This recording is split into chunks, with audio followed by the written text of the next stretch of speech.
My name is Maeve, and I have lived most of my life near the edge of a forest that people sometimes speak of in hushed tones. Not out of fear, but out of respect. It lies between two rivers and stretches farther than maps bother to mark. It is a place of old stories and older silences, a place where fog lingers longer than it should, and where the air carries a feeling of being watched, but watched kindly. When the evenings come early and the wind moves through the birches in a certain way, the forest feels like a threshold, as if it remembers a time when humans and the unseen walked closer together than they do now. There is one path I return to often, not because it is the most beautiful, but because it lies between two ridges that hold the last of the sunlight.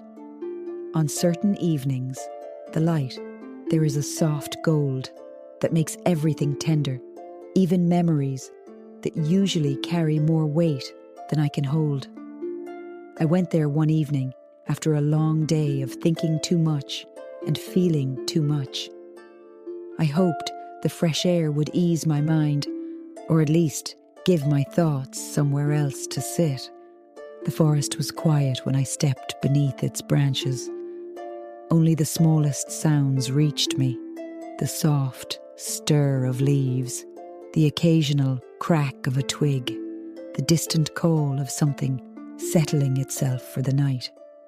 The sky was slipping into a pale lavender, the colour, just before dusk, fully arrives.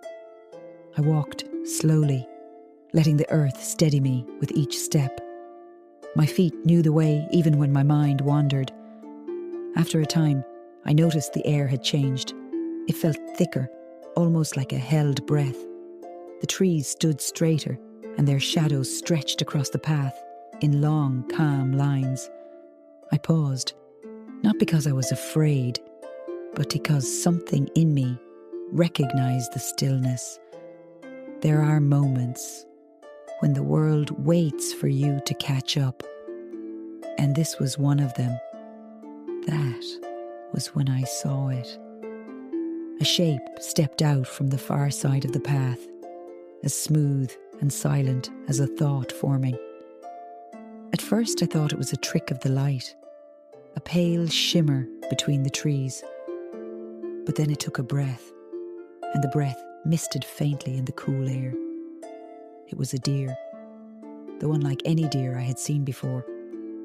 Its coat was white, not the dusty white of age or winter, but a clear, luminous white, as if it held its own light beneath the fur. Its antlers arched like branches carved from moonlight, and its eyes, dark and deep, were steady on mine. I did not move. There was no need. The deer made no sound, yet the forest around me felt suddenly full, as if every leaf had turned to listen. It stepped toward the path, then paused, watching me with a patience that felt ancient. Then it turned, slowly, deliberately, and took a few steps deeper into the trees. It stopped again and looked back at me. It was an invitation. I felt a soft flutter of hesitation, but beneath it was something stronger, something that felt like recognition. I stepped off the path. The earth was cool beneath my boots, the moss giving way gently as I followed the deer into the deeper shadows. With each step, the air thickened. The sounds of the forest grew quiet, not fading away, but shifting into something softer, as if they were being heard from a great distance. The trees seemed taller, older, their bark smoother, their branches hanging like slow-moving curtains. The light dimmed, but not into darkness. It dimmed into a kind of twilight that felt neither of day nor night. The deer walked ahead of me, its hooves barely touching the ground. Every now and then it would glance back, as though making sure I followed by choice and not by enchantment. I felt no fear, only a sense that I was being brought somewhere I was meant to see. Eventually, we came to a clearing I had never found in all my years walking that forest. The air there was different, thicker with silence, and yet I could feel movement within it, like water beneath ice. The clearing was lit by a soft, silver glow that had no source I could name. At the far side of the space, beneath an arch of trees whose branches intertwined like woven fingers, stood a group of figures. They were tall, taller than any human, and they moved with a calm that felt older than the stones beneath our feet. Their faces were beautiful, but not in any familiar way.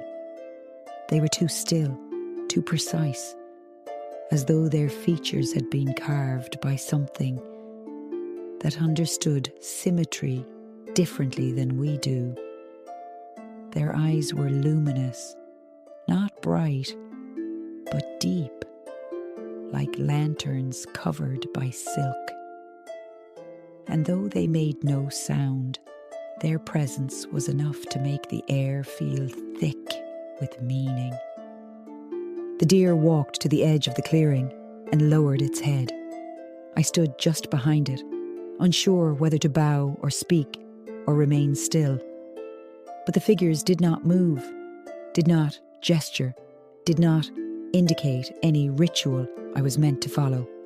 They simply watched me with a calm that felt neither welcoming nor threatening. It was like being seen by a river or mountain, something that existed long before humans and would continue long after. A voice reached me, though none of the figures spoke.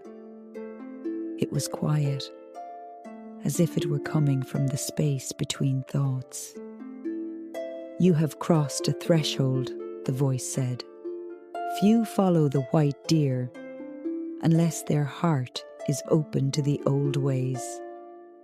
I felt something in my chest loosen, though I had not realized it was tight. The voice continued, "Long have we watched the border between your world and ours. It grows thinner and thicker and thinner again with the ebb of human memory. Some remember the respect owed to places such as this. Others do not.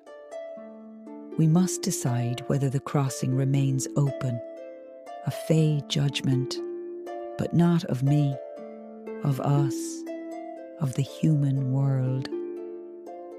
The air stirred softly as the figures seemed to lean closer without moving at all. "Tell us, Maeve," they whispered, though I had not given my name. "Do humans still honour the living earth beneath them? Do they still listen when the wind carries warnings? Do they still step with care where old spirits dwell?" Their questions hovered in the air like drifting seeds, weightless, and yet carrying the potential to root deeply. I answered quietly, not because I felt on trial, but because I felt the truth deserved gentleness. "Some do," I said. "Some forget. Some remember only when they are lost. But there are still those who walk softly. There are still those who look for signs and listen for meaning. There are still those who would follow a white deer without asking what it might cost them." The figures seemed to shift, as if a breeze had passed through their forms, though the air was still. Another question came, softer. "And you, Maeve, why did you follow?" I considered the answer before I spoke. I followed because something in me recognized the moment. I followed because I have carried too much for too long, and the forest felt like it was offering a way to set it down. I followed because Wonder is still alive in me, even when I forget to look for it. The clearing grew quieter still, as if the world were holding its breath for the verdict. The deer lifted its head and looked toward the figures. A warmth spread through the space, subtle but unmistakable. Then the voice returned, gentle as a sigh. The crossing remains open. There was no flash of light, no dramatic gesture, only a feeling as if the world itself had softened slightly, the edges of things becoming kinder, the shadows less burdened. The figures began to fade, not disappearing, but blending into the twilight around them, as if the twilight were their true shape. The deer stepped closer to me and brushed its muzzle against the back of my hand. Its touch was warm, steady, grounding. A wave of calm moved through me, not wiping away my worries, but easing them enough that they no longer felt sharp. When I lifted my eyes again, the clearing was gone. I stood once more among familiar trees, the light of early night resting gently on their branches. The deer was a few paces ahead, already stepping back into the forest. It looked at me one last time, a soft acknowledgement, before moving into the shadows, until only the faintest outline remained. Then that too dissolved. I found my way back to the path, without thinking. The forest felt lighter, as though it had exhaled. I walked slowly, letting the night settle around me. The sky was full of stars by the time I reached the edge of the trees, and the air carried the faintest trace of something sweet, like heather warmed by sunlight.